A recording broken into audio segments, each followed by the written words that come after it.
இந்திய பிரதமர் நரேந்திர மோடி தாய்லாந்து தலைநகர் பாங்காக்கில் நடந்த பிம்ஸ்டெக் மாநாட்டில் பங்கேற்றார். பின்னர் தாய்லாந்து பயணத்தை முடித்துக்கொண்டு விமானம் மூலம் இலங்கை புறப்பட்டார்.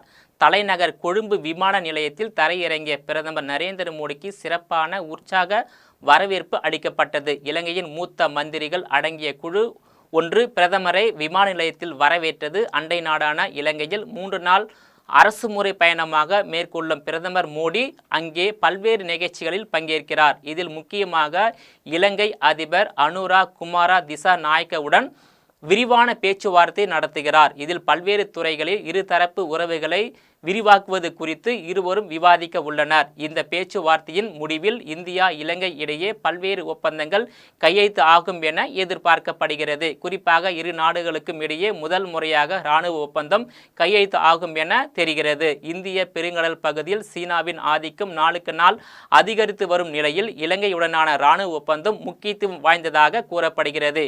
இதை தவிர எரிசக்தி இணைப்பு, டிஜிட்டல் மயமாக்கல், வர்த்தகம் உள்ளிட்ட துறைகளிலும் இரு நாடுகளுக்கும் இடையேயான ஒத்துழைப்பை அதிகரிக்கவும் பிரதமர் மோடியின் பயணம் உதவும் என இலங்கைக்கான இந்திய தூதர் சந்தோஷ் ஜா கூறியுள்ளார். பிரதமர் மோடியின் இந்த பயணத்தின் போது இலங்கையின் பல்வேறு அரசியல் கட்சி தலைவர்களையும் அவர் சந்தித்து பேசுகிறார். மேலும் இந்தியா உதவியுடன் இலங்கையில் நடந்துள்ள பல்வேறு திட்டங்களை பிரதமர் மோடியுடன் இலங்கை அதிபரும் இணைந்து தொடங்கி வைக்க உள்ளனர்.